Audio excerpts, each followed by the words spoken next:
All right, good afternoon, everyone. Welcome back. So we discussed regarding Pragati, what Pragati is all about.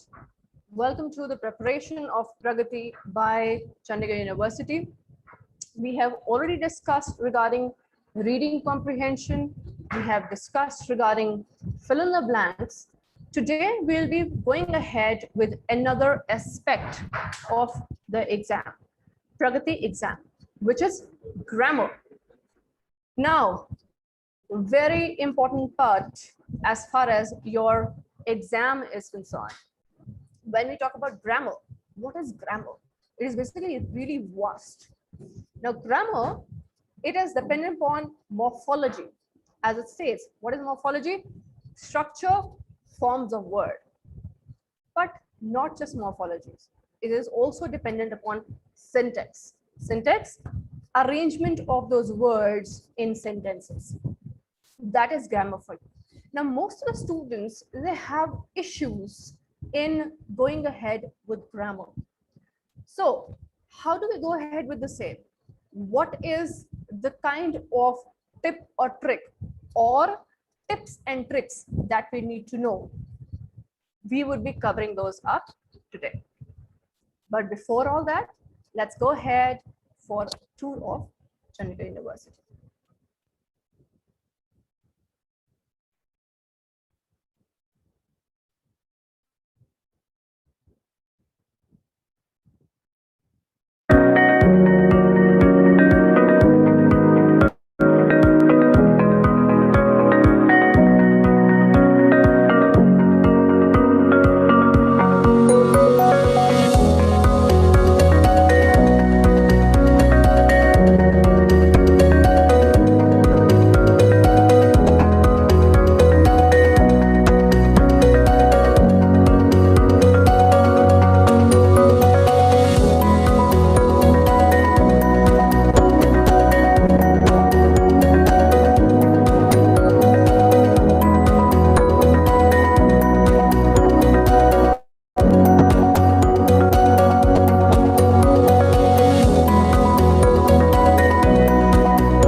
was a virtual tour of Chandigarh University.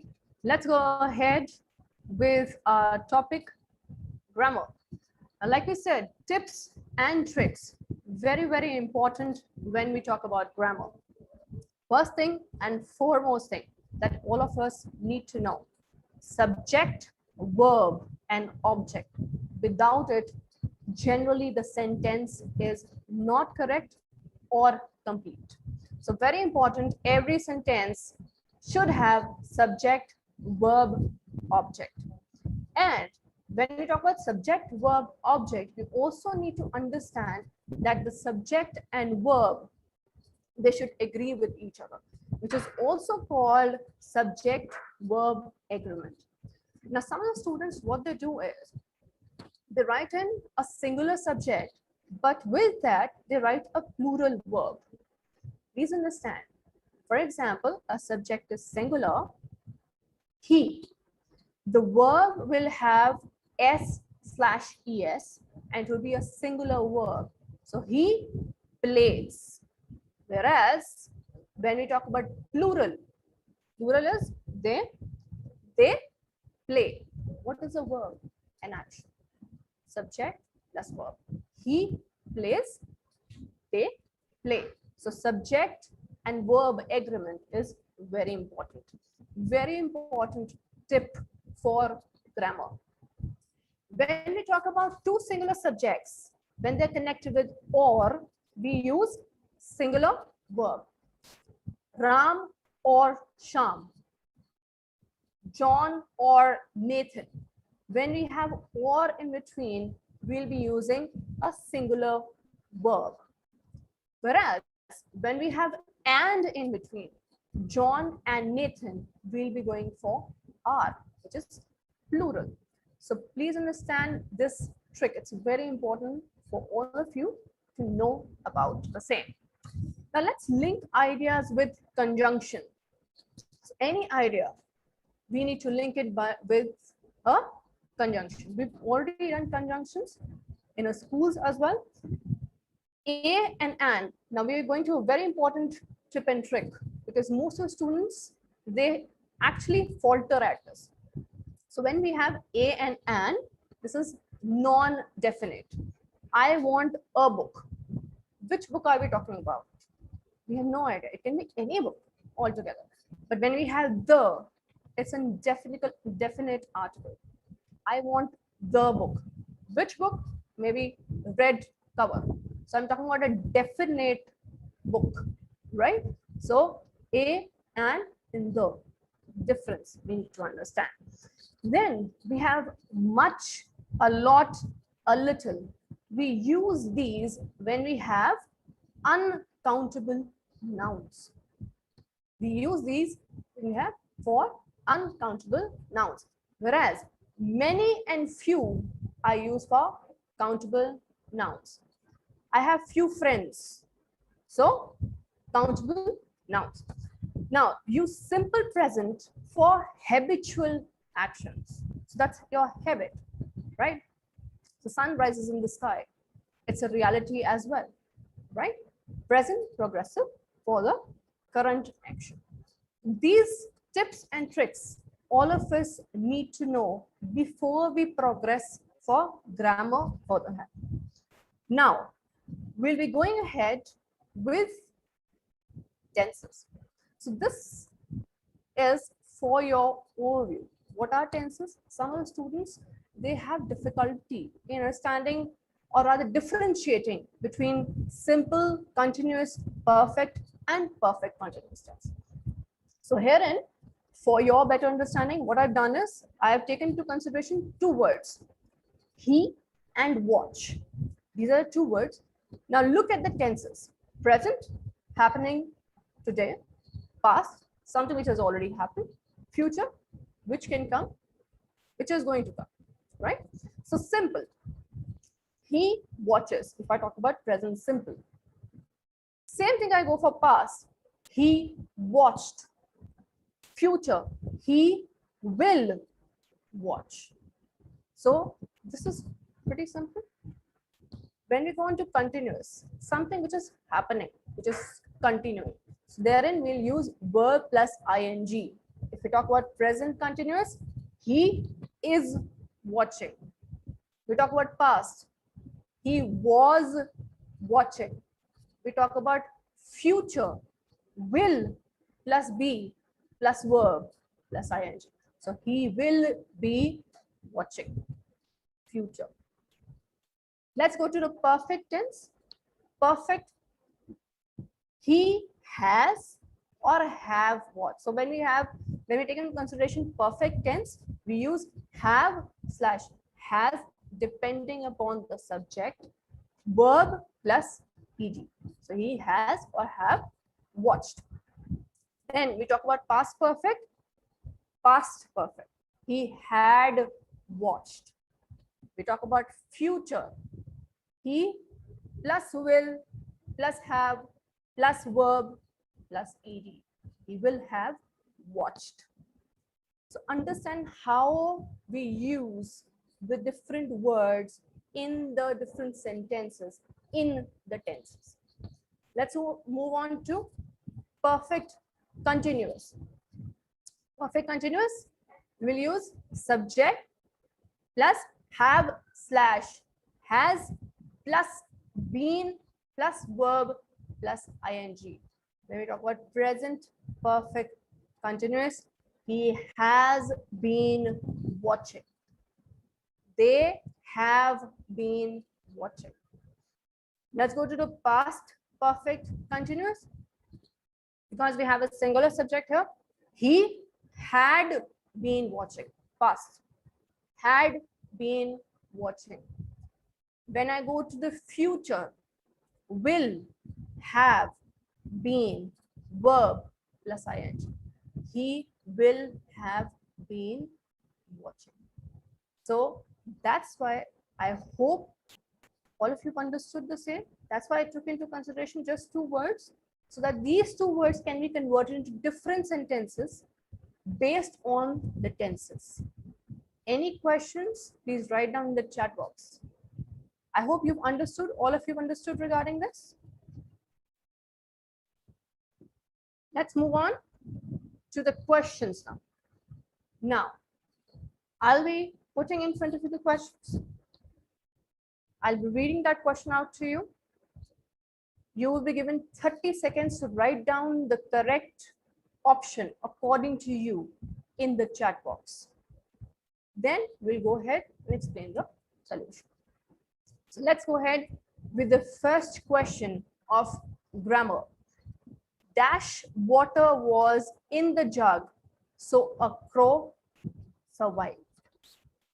All of you have 30 seconds. Please write down the correct answer according to you in the chat box, please. 30 seconds, everyone. Hurry up. Let's see your participation.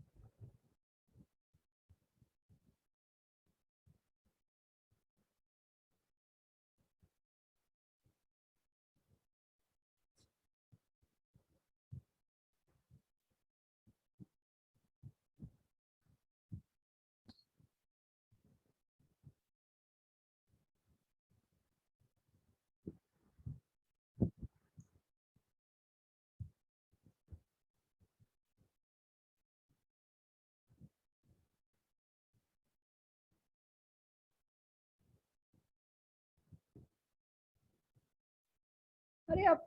Everyone, 10 seconds left. Everyone, please hurry up. Let's see your answers in the chat box, please.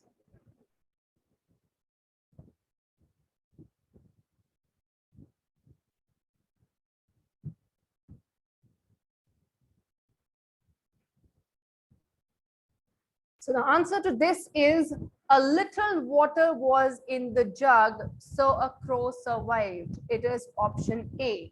The thing is, why a little? A little is basically used for positive sentences. A little means some of it. Little, there is little hope of his survival. It is generally used as a negative, in a negative way, right? So the answer would be a little. I hope most of you got this correct. If not, I hope you got the answer to the same. Let's move on to the second question, everyone. Dash, it stopped raining when we started our journey. Dash, it stopped raining when we started our journey. Everyone, 30 seconds start now. Please write down the correct choice in the chat box. Hurry up. Let's see your participation, everyone.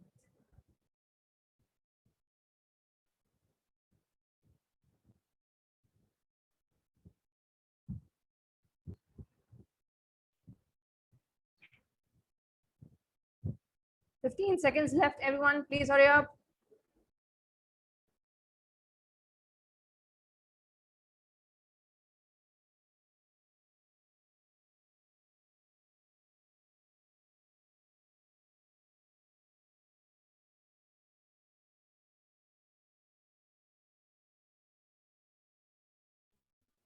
Five seconds.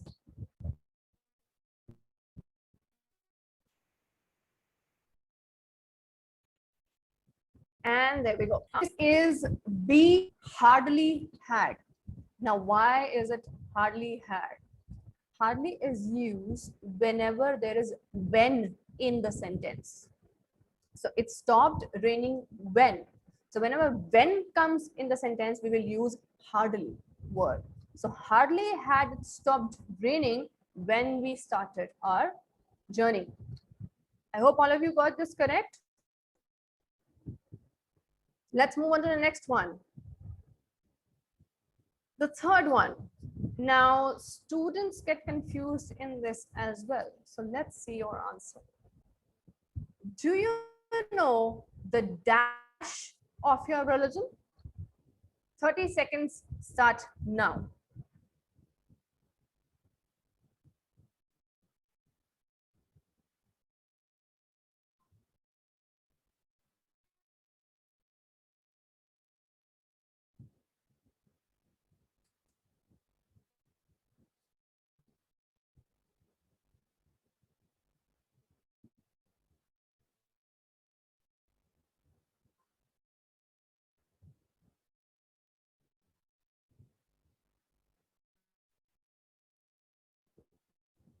Waiting for the answers. Hurry up.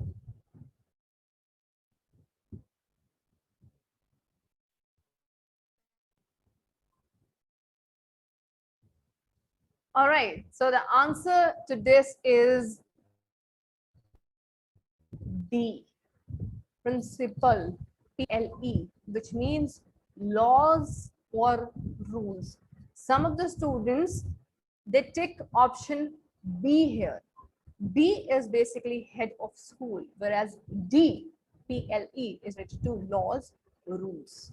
So that would be the answer to this very question. Let's move on to fourth one. She is studying in dash Canada. Now this is an article question. A and the. So please be careful while answering this question. She is studying in dash Canada. 30 seconds start now.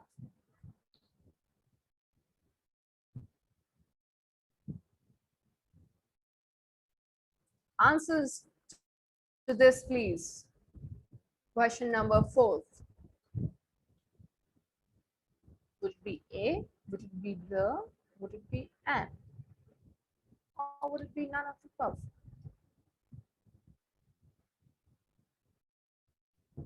Hurry up, waiting for the answers.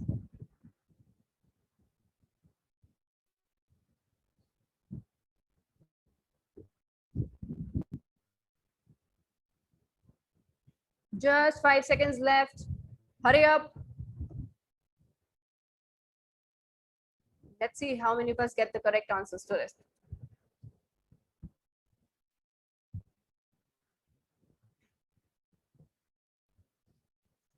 All right. The answer to this is none of the above. That is D. There would A would not be used, and would not be used, the would not be used. Basic rule for all of you to understand. until and unless we don't have united or republic or union in front of the country's name, we would not put any article a and the in front of it. So the United States of America, why did the come there? Because United is mentioned specifically, right? The Republic of China. So please be careful about this. The answer is D. Let's move on to the fifth question, everyone. The driver dash not control the bus. Therefore, the accident took place. 30 seconds. Please give the answers. Hurry up. Let's see your answers.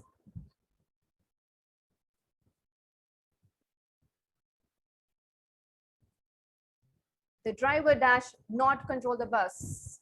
Therefore, the accident took place. 15 seconds, everyone. Let's see the answers coming in the chat box.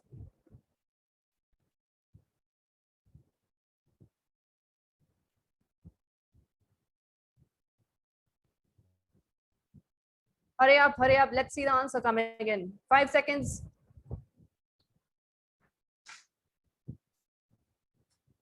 So the answer is D. The driver could not control the bus. It was not in his hands to control the bus.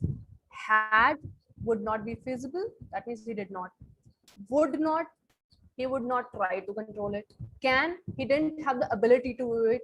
Could, he could not try to control the bus. Let's go to 6th one. It is related to parts of speech, of grammar. I bought a beautiful dress at the mall. What is beautiful here? Is it a preposition? Is it an adjective or a noun? Please write down your answers in the chat box. Hurry up. Let's see the answers coming up. What is beautiful here? Is it a preposition? Is it an adjective? Is it a noun?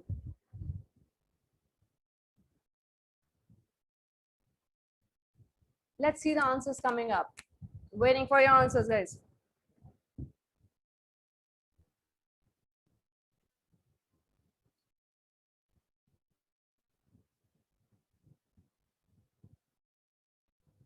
Hurry up, hurry up, hurry up, everyone.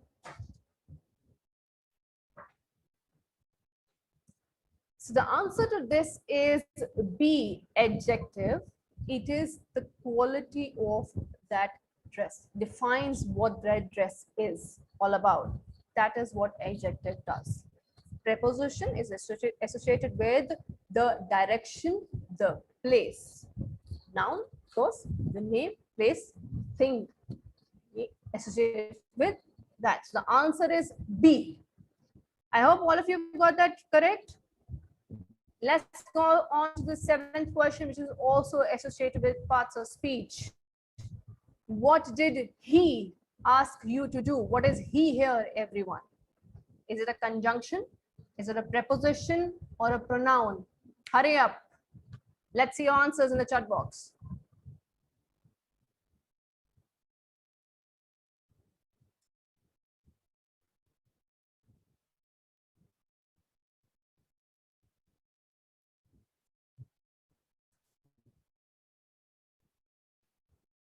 Answers, everyone. It is a pronoun. It is a pronoun. So he, she, anything that depicts noun, pronoun. So basically, the answer is C. Let's go on to 8th one. I don't work on Sundays. What is work here?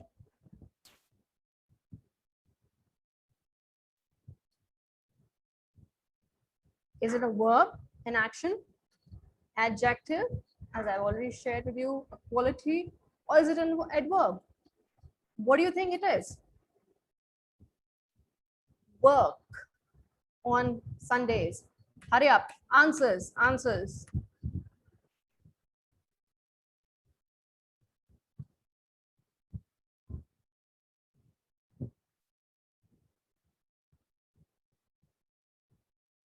Answers to this, please. Waiting for the same.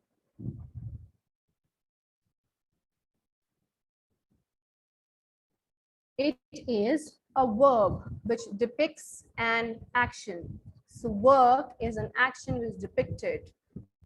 So it is a verb, which is A. Let's move on to the next question. Ninth question. Well, I don't think I'll be able to come to the party. Is an interjection, preposition, or pronoun? Answers to this, please.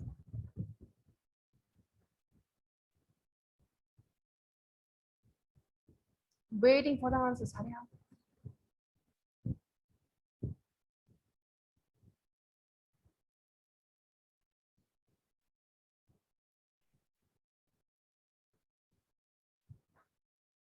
Everyone, it is an interjection. Well is an interjection. Now, hooray, oh, anything associated with interjection, exclamation mark comes in interjection. Well, interjection, right? Let's move on to the 10th one. My sister speaks good English. Which is a verb here?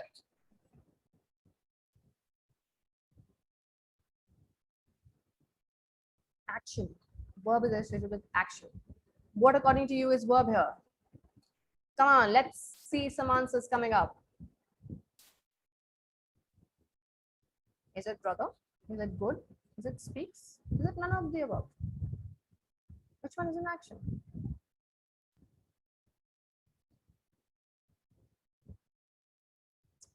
It is speaks, depicting an action. Speaks.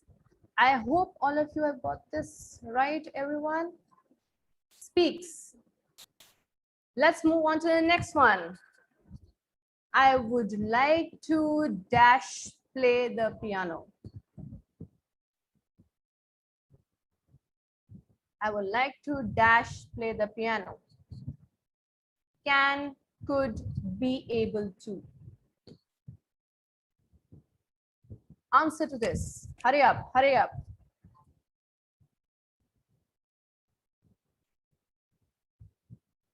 So the answer to this is I would like to be able to play the piano. I hope most of you got this right. Let's move on to this next one. Will people dash live forever one day? Be able to, could be able to, ability. Answers. Will people live forever one day? Answers. Will people be able to live forever one day? That is the answer. I hope all of you got that correct. So last questions. Did you pay ₹100? It dash have cost more than ₹50. What according to you is the answer?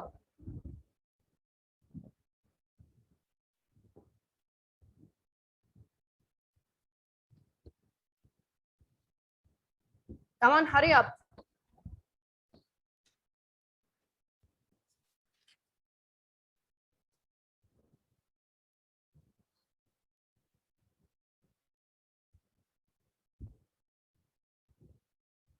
The answer is shouldn't. The answer is B, should not have cost more than 50. Let's go to 14th. He will not be dash the bus today.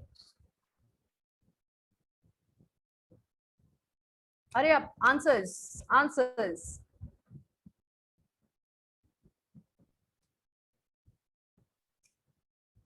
Would love to see your answers on the same.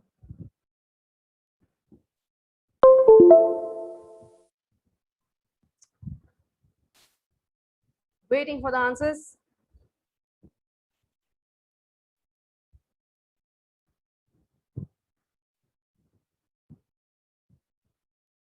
The answer to this is taking. Taking. C. He has not taken the bus. When we have today, he will not be taking the bus. Present. All right. So I hope all of you have learned something today, some aspects of grammar. Now, Mr. Amit will be taking you through different aspects of logical reasoning and aptitude. Before that, let's go ahead and take a tour of Chandigarh University.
Hi guys. So today again we are here to discuss some topics from the quant section and the reasoning section. All right. So first we will discuss a topic from the quant section, that is profit and loss. Okay. So in every question I will give you some seconds. First try to solve it by yourself. Then I will give you the answer. All right.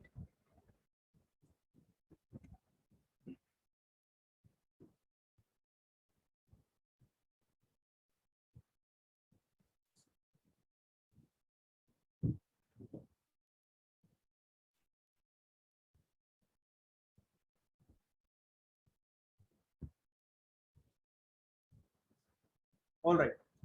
So first I'm telling you the content.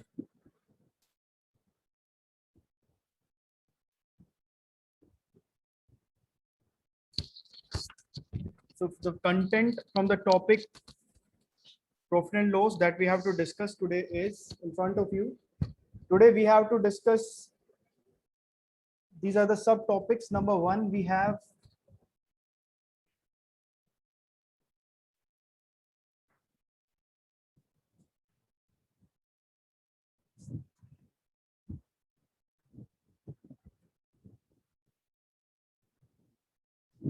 number one, we have definition.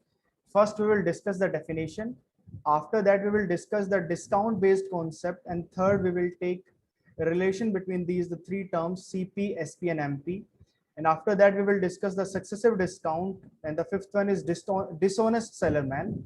And the number 6 is the selling price of two articles is same. Then at that moment, what you have to do and how you have to approach the question. All right. So the first point that we have to discuss is, number one thing is the definition part. Okay. So the definition is, what is cost price and what is selling price. If you will talk about the cost price is the price at which you will purchase the article. All right. And after that, there is a selling price. The selling price means what, at the price at which you will sold the article, right? So these are the two terminologies that you should aware about, right? And number three terminology that you should aware about is MP, that is market price, that is marked price. All right. Okay. So these are the three terminologies that you should know: CP, SP, and MP, right? So after the definition of CP and SP, we have some relation between CP and SP, right? So there are two conditions. There is a possibility the CP is greater than the SP. The number second condition, the CP is less than the SP. So whenever we are saying that we are purchasing article and the cost price is greater than the selling price, at that moment you will, so we are getting a loss, right? And in the second condition, when there is a CP which is less than the selling price, at that moment you will say we are getting profit, right? So how to find out the loss? For finding out the loss, you can simply say that this is CP minus SP. Why? Because CP is greater than SP, right? And why in the second case, why we are saying profit is equal to SP minus CP? Because in this condition, SP is greater than CP, right? So these are the two things every time you have to use whenever we want to find out the loss and the profit. After that, if we will continue this loss and profit, we have two terminologies, that is loss percent and profit percent. So what is loss percent, what is profit percent? You should be aware about these two things. So both word profit percent and loss percent always find out with respect to the CP, means the cost price. So when there is a profit percent, you will say profit by CP into 100. And when there is a loss percent, you will say loss by CP into 100, right? So these are the two conditions that you should be aware about, right? So after this, we should move toward the next part of our topic. The next slide we have is this. Okay. And here I'm taking some basic example that you should be aware about, right? Number one, let's say there is a profit of 10%. At that moment, how will you compare the cost price and the selling price? And let's say you are saying loss is 10%. How will you compare the selling price and the cost price? So it means that when there is a profit of 10%, how you will relate CP and SP? So you will say when there is a profit of 10%, we will always say that our cost price is 100%. And the selling price will become what? The 10% more than the cost price, that is 110%. All right. So this is the relation when we have profit percent value is given in the question, right? Number two condition, when there is a loss percent is given, here it is mentioned 10% loss. So how you will compare the CP and the SP? You will say we have seen that in the previous condition, the cost price is always 100%. So when there is a loss of 10%, we will say that the selling price is nothing but it's 90%, and we can compare our values, the given value in the question with the 90% and with the 100%. All right. So this is the part number two. Okay. So after definition, we have discussed how to use the things, right? So after this, we are moving toward the next slide, and where we will see that how to use other concepts of the topic, right? The number next is example, right? So let's take one example so that you can better understand the definition part, right? Let's say we have the CP is given in the question and the SP is given in the question. The question is a man buys an item for rupees 30, means this is CP is given in the question. CP is 30, right? And this is sells it at for the rupees 36, means this is SP is given. The SP is 36. So clearly we can see that here SP is greater than the CP. It means we are getting a gain here, right? And the gain is nothing but it's rupees 6, right? So how you can find out the gain percent? We have clearly discussed in the slide number 2 of this session that gain percent is always gain by CP into 100, right? So we will always compare our gain and loss with the cost price, with the price at which we will purchase the item, right? So that's why we are saying the numerator part is 6 here. Numerator part is 6 here, and the denominator part is CP. All right. So 6 by 30 into 100, you will get 20% is the gain percent, and that is our final answer for this question. All right. So after this, we are moving toward the next part of our session. The next is the same question. Now you have to give me the answer of this question. I'm giving you some time. Try to solve it by yourself by applying the same concept that we have used in the definition part in the slide number 2. Okay, try to approach this question and give me the answer in the chat box.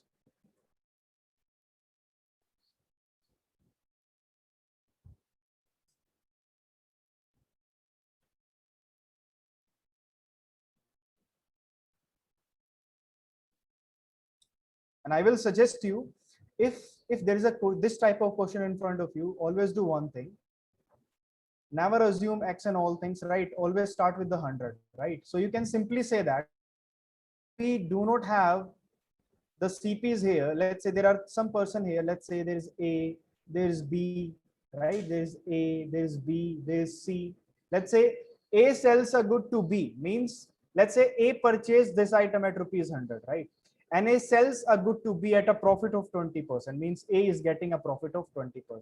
So we can say that A sell this item to B at the cost of 120. All right.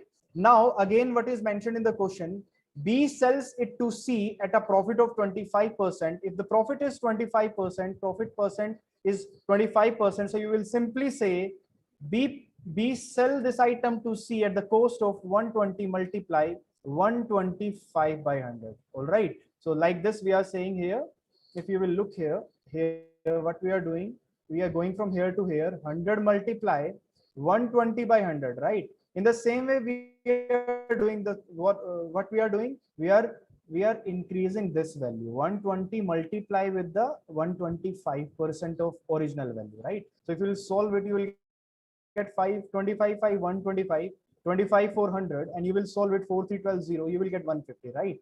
So if we are assuming A purchased this item at rupees 100, so C purchased it at rupees 150. But what is mentioned in the question, what amount A paid for it? Actual amount you have to find out. But right now we have 100, 120, 150. These are the assumption value, right? So how you can find out the real value? How you can find out the real value? When we will compare the real value with the assumed value. And what does it mean? It means if C pays rupees 225, it means simply 150 unit is the assumed value, and this is equal to nothing but rupees 225. All right. Now we have to find out what amount A paid for it. So A paid according to the assumption is 100. So you have to find out the value of 100 only. So how can you find out? The 225 divided by 150 into 100, right? So when you will solve it, you will get what? 0, 0 cancel, 5, 3, 15, 5, 2, 10, 3, 7, 21, 3, 5, 15, 75 into 2 is what? 150. All right. So we can say that the option number A is correct. Luckily, we can see that here when we are comparing the original value with the assumed value, right? So we are the calculation is easy here, but sometimes the calculation is tough. That's why we solved the question by assuming 100 only at the starting. Okay, so let's move toward the next part of our topic, profit and loss. The next slide is this. Now, initially that I have discussed, the content we have to discuss in the class. The third in the content part, you have seen that I have also mentioned the discount part. So that the time has come, we have to discuss the discount definition. What is the meaning of discount? How we can use the word discount in the questions, right? So always remember there is a chart. Let's say you purchase some item at cost price, right? And let's say you are a shopkeeper. You purchase this article at CP and you marked some price on the article, let's say MP, right? And after that, you are giving some discount on it and you are selling it, right? This is selling price, right? So this is the chart that you should be aware of. First, what we are doing, we are purchasing article. The shopkeeper is purchasing article. After that, we are marking some value more than the cost price, that is called market price. And after that, we are giving some discount on the market price. And that after giving discount, the value we are getting, that is called selling. This is the chart that we should be aware of, right? So that's why we are saying whenever we have to find out the value of discount, how we can find out the value of discount? Simply, you will say that the market price minus selling price, this is called our discount. And this is the final definition of the discount. And here you can see that the selling price is MP minus discount, right? And always remember one thing, there is a key point here.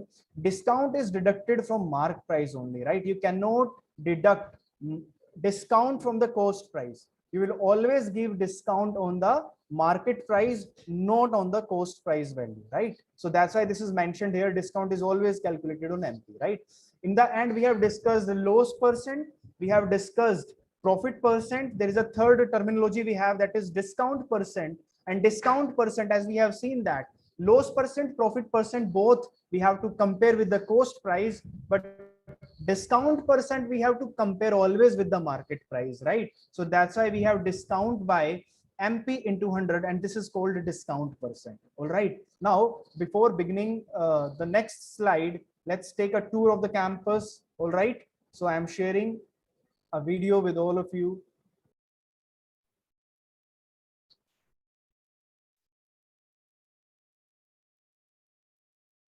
So this is the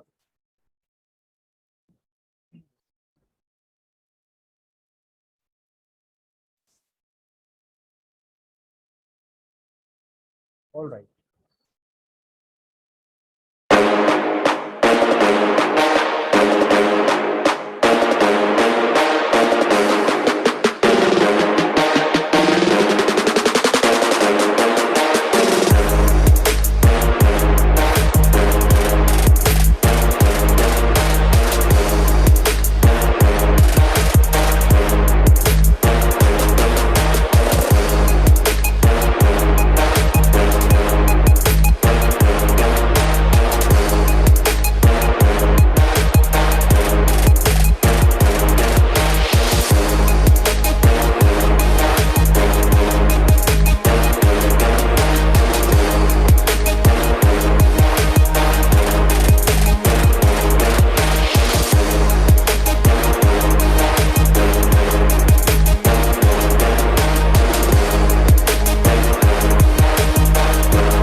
All right. I hope the PPT is visible now, right? PPT is visible now. I hope PPT is visible now. Okay, all right. So I have left here where we were discussing the discount word, the percent discount word. Now the time has come, we have to discuss the next terminology from this chapter, right? That is, like we have discussed, the profit percent is given, loss percent is given, right? Now there's a third terminology, discount percent can also be given in the question, right? So like we have assumed in the CPSP part, if there is a profit of 10%, you will say CP is 100% and the selling price is 110%. In a similar way, we will see here, simply you will see that simple, we have the discount, we have 10%, right? If we have discount is 10%, now you will compare with the market price. Your market price is 100%, you will say selling price is 90%, and that is called the market price selling price relation, right? Now after that, we have some point, listen very carefully. There are certain conditions. The condition number one, there is a condition when the CP, SP, MP in this scenario, for example, CP, SP, and there is a MP here, right? So when we are saying the MP is the largest value, this is the largest value, right? SP is greater than the CP, SP is greater than the CP, and the market price is greater than the selling price, right? Obviously, the market price is greater than the selling price when we are giving discount, right? So this is the first scenario. But in the second scenario, when there is a no profit, no loss. What does it mean? No profit, no loss means simply means the selling price is equal to the cost price. It means in that condition, that's why we have clearly mentioned here, the CP is equal to SP and market price is greater than both, right? Why we are saying that? Because we are getting here no profit, no loss, right? In the third condition, when there's a loss here, right? Like in the first, we have profit. In the first, we have profit. In the second, we have no profit, no loss. In the third, we have loss only, right? And when we are getting loss, the simply in this chart, you can see that we are getting loss. Why? Because our selling price value is less than the CP. That's why we are writing down CP first, then SP first, then CP, then market price, right? So these are the relation between the CP, SP, MP according to the condition, right? If there is a profit, there is a different relation. If there is a no profit, no loss, there is a different condition. And if there is a loss only, there is a different condition. All right. Now let's move toward the next part of the topic. Let's say we have this. Okay. Now let's say we have here, you can see that we have three successive discount. What does it mean? We have three successive discount. Listen very carefully. Let's say I'm giving you one example. Okay, let's say we are giving a discount of 10%. Then we are giving a discount of 20%. Then we are giving a discount of 30%, right? Now we have to find out a word. Listen very carefully. Effective discount, right? Effective discount. What does it mean? What does the meaning of effective discount? Let's say initially we have 100, right? Like I have given one example here. Let's say this is the initial value. This is the initial value. Like if we have 100 is the initial value and you are giving a discount of 10%. So obviously the remaining value is 90% of the 100, right? And that's why 90% is 90 by 100. That's why we are writing down here 0.90, right? So the after first discount, the final value will become, listen very carefully, the final value will become this only, right? So this is the final value after first discount. Now, if you are giving the second discount 20%, you will give discount on this value only, right? So that's why if you are giving 20% discount, the remaining value we have 80%, that is 80 by 100, and that's why we are writing down 0.80, and this is the value after second discount. All right. Now we are giving third discount also. So you are giving third discount on this value, on this total value. So 30%, the remaining is 70%, and this is called 70 by 100, and it is 0.70, right? So the final value you will get 100. If after getting three continuous discount, three successive discount, your value will remain only 50.4. So from 100 to 50.4 we are coming, right? So the gap is called the total discount. That the gap is called effective discount. Okay, so this is the terminology, effective discount. How you can use that in your questions? Simply by applying this method that I have represented here. All right. Now after this we have to discuss one quick method that you can see definitely in your exam, right? Let's say we have two successive profit is mentioned, right? The first profit is X%, the next profit is Y%. As you all know, in the first session, in the second session, we have discussed the percentage topic, right? And in the percentage topic, we have discussed effective rate, right? So we are picking up the particular formula from there, right? So X plus Y plus XY by 100. What does it mean? Let's say first we have some profit, right? Let's say 10% profit, right? You are using with the plus 10.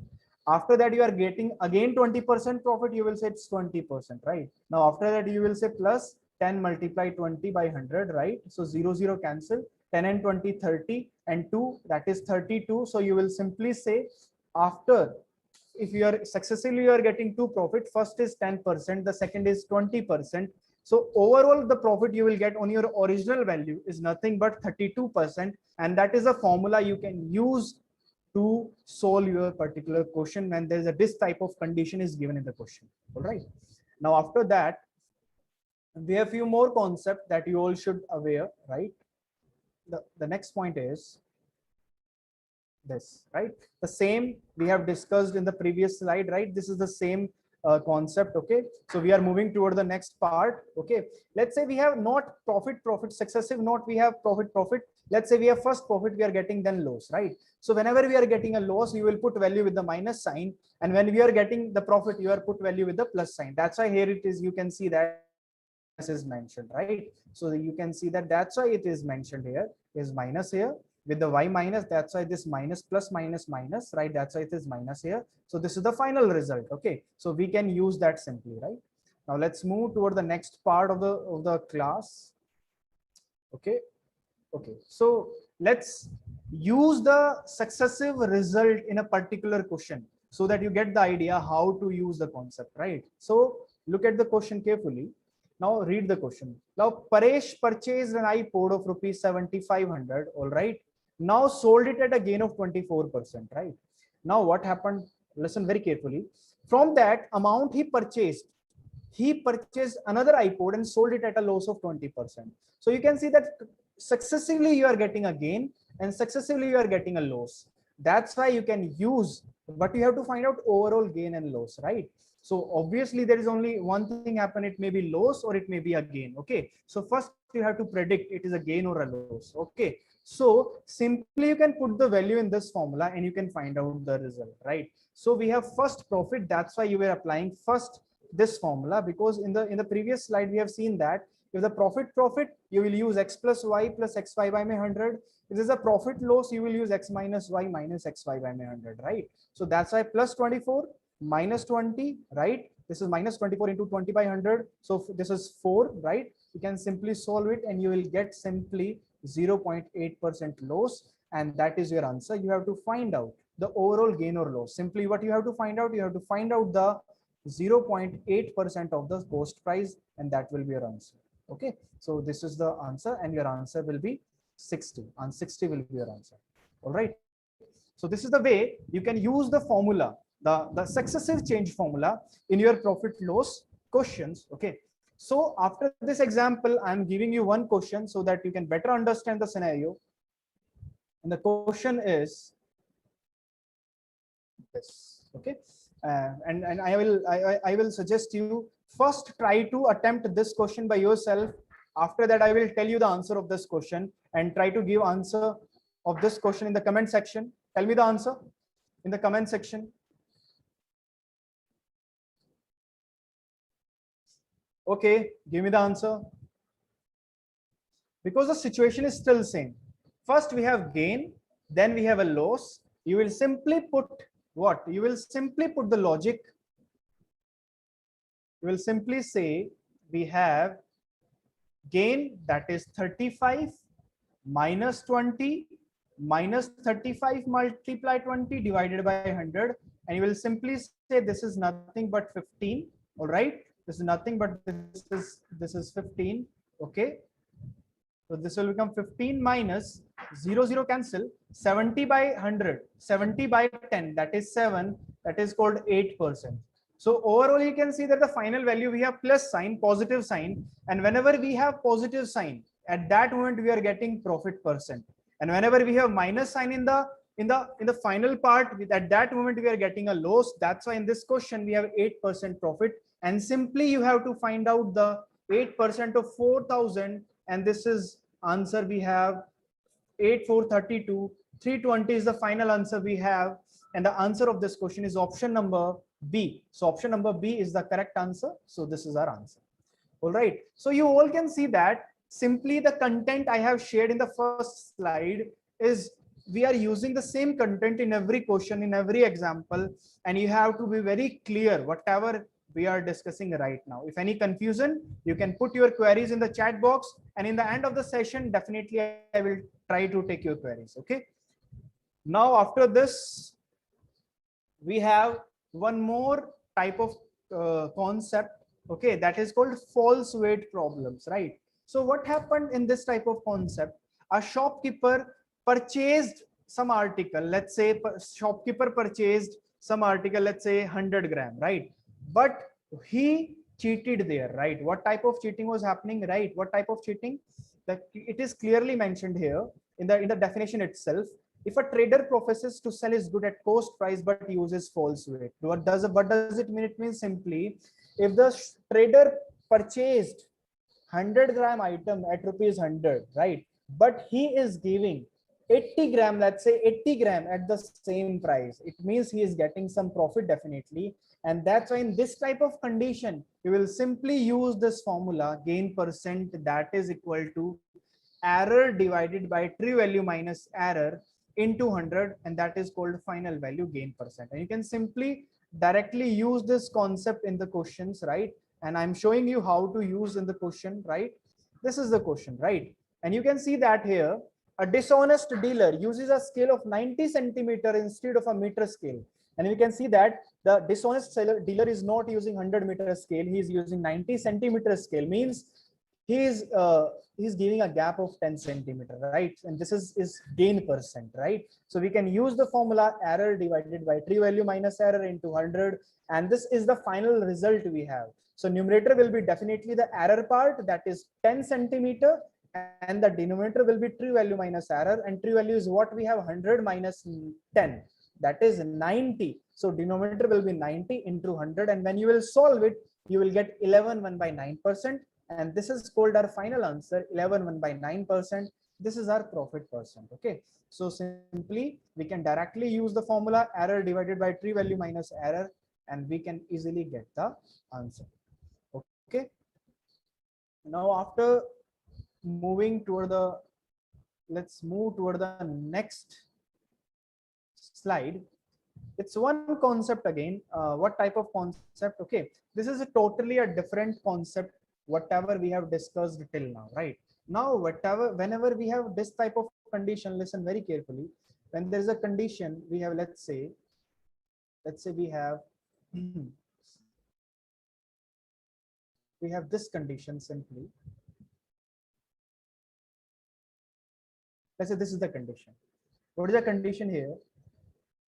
We are selling two articles and at the same price. At the same price, we are selling two articles, right? Let's say it is mentioned here, if a person sells two similar articles, one at a gain of A%, another at a loss of A%, and then seller always incurs a loss, which is given by loss percent is equal to A by 10 to the whole square, right? What is the formula? Why we are using the formula, guys? Let's say in the exam time, you will find out, listen very carefully, very important concept. Let's say the selling price of first article is 139.75, right? And when we are selling the article at this price, we are getting a gain of 10%, right? And again, you are selling the same article at a price of 139.75, another article, and you are getting a loss of 10%. So if you will go toward the calculation, the calculation will take more time. So if you want to save your time, directly use this result, and you can say that A is what? A is this percent value. So you will simply say A is 10 here. So 10 by 10 is 1. So 1 square is 1. So simply you will say that 1% is our overall loss in this condition when there's a selling price of two article is same. Article are different, right? Article is similar here, or article are different. It depends on the condition, right? Okay. Now let's move toward the next part. Okay. So, but before moving toward the next part, because I think we have discussed sufficient part from the profit and loss, right? But before going toward the next part, okay, so I'm showing you the campus video. Okay, after that we will discuss the reasoning part. All right. And the campus video we have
So I hope we have discussed many concepts from the profit and loss.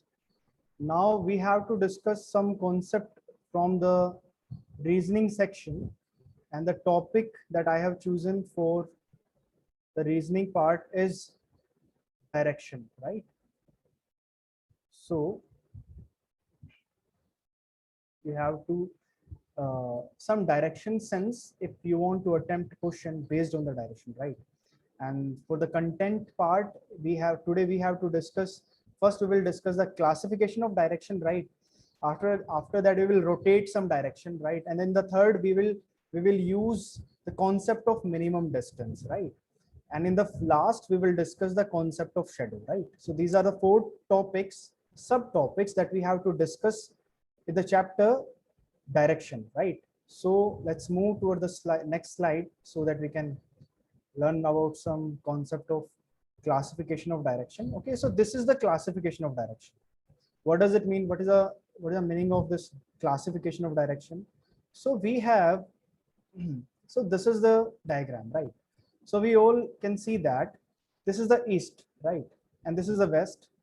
So this is a frame of reference that you have to use in each and every question whenever you will see question based on directions, right? So there is a north here, there is a west south here. So in between the northeast, there is a northeast, right? In between the north and west, there is a northwest. In between the south and west, there is a southwest. And between the south and east, there is a southeast, right? So this is the frame of reference that you have to use in each and every question, right, of the direction, right? So let's move toward the next slide. Is this right? The second part, we should be aware about the rotation, how to rotate. We are going in a clockwise direction, we are going in an anti-clockwise direction, what angle we will take, right? Let's say in the first diagram you can see that if we are going in a clockwise direction, right? Clockwise means clock is moving in this direction, right? So that's why we are saying this is a clockwise direction, right? So always remember the angle, this is a total is 90-degree angle between the east and the north, right? So it is a total angle of 90 degree, right? So in this is the, if you will, this is called the angle bisector of the north and east direction. This is called the northeast, and there's a 45-degree here and 45-degree here. Okay. In the same way, you will get 0, 45, 90, 135. Just add 45, 44, 45, and you will get the every degree. Let's say you are here, you will say this is 225 degree. From the starting point, let's say you are here right now, right? So you can simply count this angle is, we will start with a 0 here. So simply this is 180 degree. And if you will add 45 in that, this will become 225 degree, right? So in the same way, you can add 45, 45, 45 after every half rotation. Okay. And if you will talk about the left direction movement, and that is called the anti-clockwise rotation. All right. Let's say we have anti-clockwise rotation, means we are moving in a direction which is against the direction of clock, right? That's why this is called anti-clockwise, right? So that's why this is 0 here, 45 here, 90 here. We just add 45, 45, 45, you will get the exact degree, okay, at a particular moment. Okay. Now let's move toward the next slide of the topic, direction, so that you can aware. The next topic that I have mentioned in the content part is minimum distance. How to find out the minimum distance? It is just simply based on the Pythagoras theorem. Pythagoras theorem means what? Let's say we have 90-degree angle. We have 90-degree angle. And if we want to find out the shortest distance, what we have to find out? Let's say this is A, this is B. So how we can apply the Pythagoras theorem is just simply the under root of A square plus B square, right? It is simply the A square plus B square. This is called the Pythagoras theorem. And we can apply this theorem whenever we have to find out the shortest distance between the starting and the final point, right? So let's move toward the next part. Okay, the fourth topic in the content part I have mentioned, that is shadow part, right? And what is the meaning of that shadow part, right? And how to use that? Listen very carefully. Let's say we all know sun rises in the east, okay, and sun sets in the west, right? So what does it mean? Let's say you are looking toward the east direction. So if you are looking at the east direction, definitely your left at that side and your right is on this side, right? So you will say this is your left, this is your right. But if you're looking at the west direction and sun is rising right now, okay, so you're looking toward the west, right? You're looking in this direction. So if you're looking in this direction, what does it mean? This is right, this is left, right? So never confuse with the direction, right? Because if you will confuse with the direction, definitely your answer will be wrong. Okay. So let's say if you are looking toward the north, definitely your left in that side and your right is on that side. Okay. So if you're looking in that side, then definitely left is on this side and right is on this side, right? So this is the scenario that we have to use in each and every question of the direction sense, right? So let's take more concepts from this chapter, right? So like I have mentioned at the first slide, we have to just discuss the four concepts, and I have mentioned all the four concepts at the starting, right? So first we are taking the concept directly. Let's say during the sunrise time. During the sunrise time, the first concept we are discussing here right now, if a person facing towards sun, right? Let's say if this is the, let's say this is the frame of reference that I have mentioned at the starting. This is east, this is west, this is north, this is south, right? And it is mentioned person facing towards sun means person is looking toward this direction. So the shadow will be toward his back or in west. What does it mean? If sun is here, then definitely shadow will be at the back side of this person. That's why it is mentioned here. The shadow will be toward his back or its west, because the back side is the west direction. This is the point number one. Okay. Now the point number two is what? If a person facing towards south, let's say person is facing towards south. So we all know this is his left, this is his south, right, right. So if the person is facing towards south, the shadow will be toward his right. What does it mean? Then definitely during sun rising, its shadow will become in that direction. That's why the shadow direction will be its right. Okay. So this is the concept. Now the third part is the person facing west. Let's say the person is in this direction, looking at this direction. Okay. Then definitely his shadow will become at this point, right? And this is the front of this person. That's why the shadow will be toward his front, right? So this is the point number three. In the point number four, if a person facing toward north, it means the person facing toward north, and this is his left and this is his right. So you will simply say shadow will be on the left side, right? So there's a confusion always here. There's a no, if you are looking toward the north side, if you are looking toward the south side, okay. So always remember in which direction you are looking at, accordingly your shadow will become, right? So let's move toward the next part of the topic, direction. Okay. It's an example. Simply we are discussing one example so that you can better understand the scenario. Okay. Let's say the person is walking toward east. Simply again draw the frame of reference. This is the east, this is the west, this is north, this is south, right? The question is, the person is walking toward east. Let's say you are going in this direction toward east 50 meters, right? And then he turned toward his right, means this is right, and walks 100 meters, right? Now later in the journey, he turned toward his right, means this direction, and walks for 150 meters, right? This is 50, 100 more, right? 100, 150, right? Now finally he turned right, means this direction, walk 100 meters, means simply finally the person will come here, right? This is 100 mentioned here. Now the question is, what is his final direction? The person is looking in this direction, and we all can see that as per the frame of reference, this is north direction. And what is the answer of this question? This is north direction. This is the final answer. Oh, okay. So these are the four steps that I have mentioned here so that you can better understand the scenario. Okay. So first scenario, second scenario, okay, the third scenario, and we have fourth scenario. Okay. So this is the concept you can use, okay, in every question of direction. Okay. Now let's move toward the next slide. So this is the question that you all have to solve, right? Simply draw the frame of reference diagram and try to find out the answer of this question. After that, I will solve it.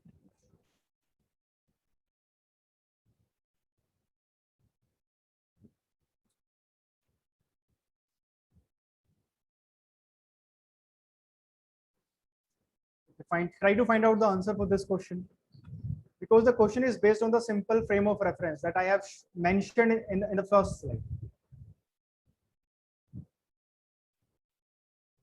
That I have mentioned in the first. Try to find out the answer of this question.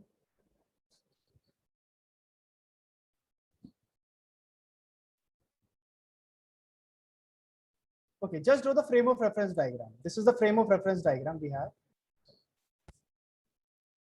Simply draw this. The frame of reference east, west, north, and south, right?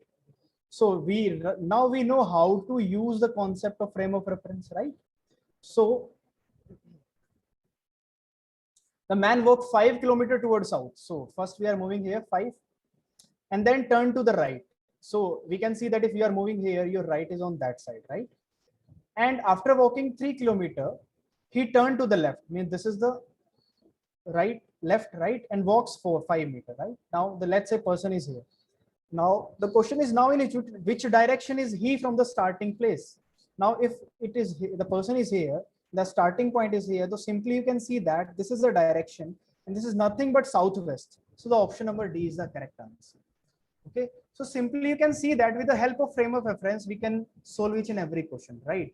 So before beginning the next slide, okay, so let's take a simple campus tour. Okay, after that we will begin with the new question. All right, so give me 1 second. So I'm sharing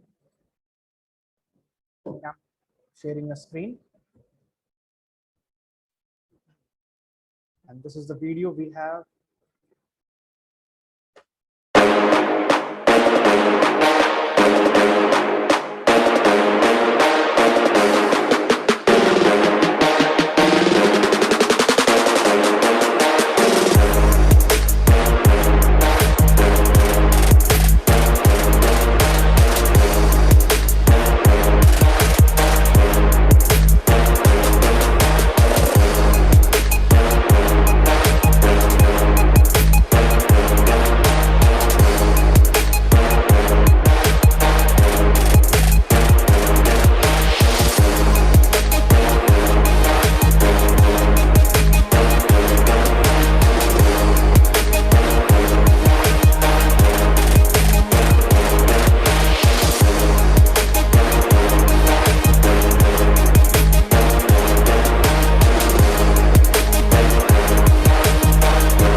All right, I hope the PPT is visible now to all of you.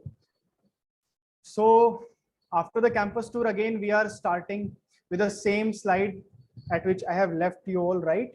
So we have discussed this question. Now we have a new question, okay? The new question is this, right?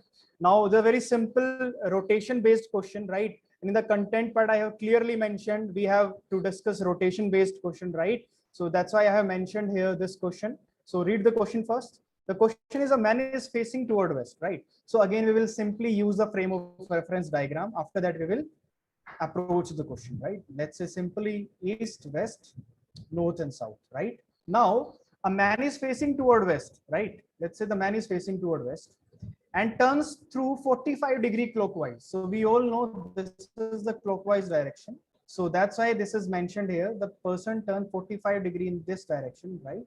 Okay. And again, 180-degree clockwise. So from here, the person will come here, right? This is clockwise, the person will come here, right? And then turn through 270-degree anti-clockwise, means the person will go again in this direction. And 270 means what? 180 plus 90. So till here it is 180. And again, there's a 90-degree. So the person finally here. And the question is in which direction is he facing now? So again, we will use the frame of reference diagram. And this is the direction we have. We can see that. And this is southwest, so your answer will be southwest. And again, we can see that with the help of frame of reference diagram, we can easily find out the answer for a particular question, okay, which is from the direction, right? Let's take one more question so that we can better understand the scenario of this chapter. So this is the question, again, based on the rotation, right? Tell me the answer of this question in the comment section. After that, I will solve it for you. Give me the answer for this one. Same, the person is facing west, the clockwise movement, anti-clockwise movement, and you have to find out the answer.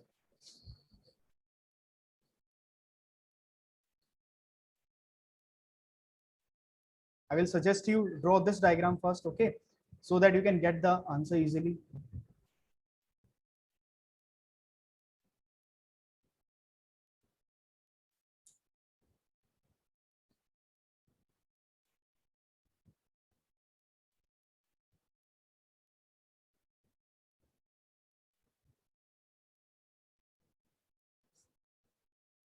All right. So the question is, I am facing west. Okay, I am facing right now in the west direction, and I turn 90 clockwise in the 90-degree in the clockwise direction. So this is the 90-degree. So right now I'm looking at here, right? And then 135-degree in the anti-clockwise. So we all know 135 is what? 90 plus 45, right? So this is anti-clockwise. So from here to here, we are going to come here. Now 45 means we are come here, right? We are coming here, right?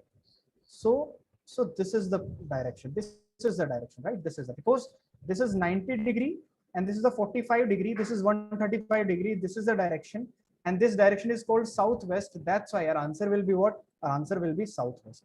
Okay, so simply you can see that with the help of this diagram, we can move toward the clockwise direction, we can move toward the anti-clockwise direction, and finally we are getting the answer. Okay, so these are not so very hard question. Simply a single diagram is sufficient to solve each and every question from this chapter, right? So before that, so let's move toward the next slide. One more question in which we have to discuss the shortest distance concept, right? And that was the third subtopics of our content part, right? And what is the question? First, read it very carefully. The question is, Sandhya starting from her house and goes 4 kilometers in the east. So we all know if this is the east direction, this is the west direction, this is the north direction, this is the south direction. So what is the first diagram? We are going 4 kilometers in the east direction, right? Now she turned to her right. She turned to her right. Just one second. She turned to her right. Okay. And goes 3 kilometers. So this is the 3 kilometers again, right? And what is the shortest distance to reach her house? So this is the shortest distance. This is mentioned in the diagram, right? If this is mentioned in the diagram, so I have clearly mentioned whenever we have to find out the shortest distance, we have some logic, and that is called the Pythagoras theorem, right? And what is the Pythagoras theorem? Pythagoras theorem is what? You have taken the under root of what? The perpendicular side square with the addition of the shortest side square, right? So we can say that the simply 4 square plus 3 square, that the result you will get after this, that is called the hypotenuse, and the hypotenuse is called your minimum distance. Okay, and that is what you have to find out in this question, right? Now, after this question, we have the last question, okay, from the direction, and the question is this, and you will have to find out the answer of this question. Golu started from his house toward north. After covering a distance of 8 kilometers, he turned toward left and covered a distance of 6 kilometers. What is the shorter distance now from his house? You have to find out the answer for this question. So simply you will apply the Pythagoras theorem. We all know how to apply the Pythagoras theorem, right? So how we can apply the Pythagoras theorem? Simply, Bolu started from his house toward north. Means if this is the north direction, we all know. After covering a distance of 8 kilometers, he turned toward left. I mean, this is the left, right? And covered a distance of 6 kilometers, right? Now, what is the shorter distance now from his house? Okay, so this is a shorter distance. Simply, you will apply the Pythagoras, and the Pythagoras says what? Take the under root of the two sides, the square root, the square of one side with the addition of the square of the other side. And simply, you will say this is 64, this is 36, and the under root of 100 is what?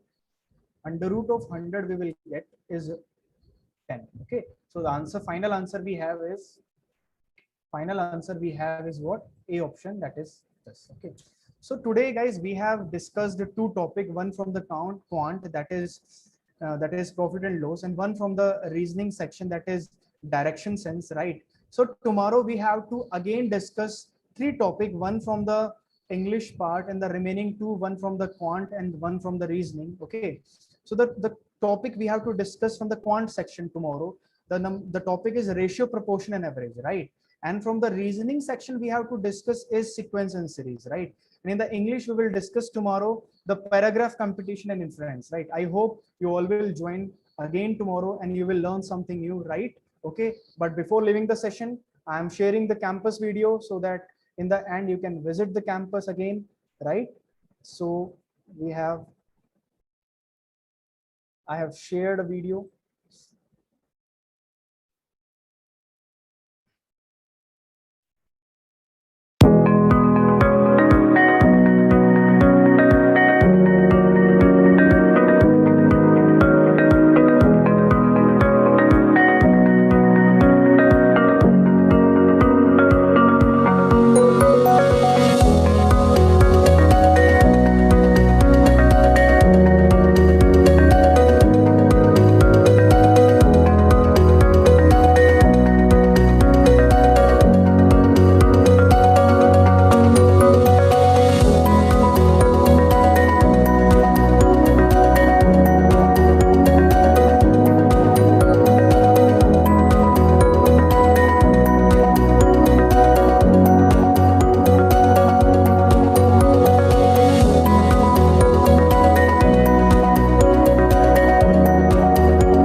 So let's meet again tomorrow. Till then, goodbye.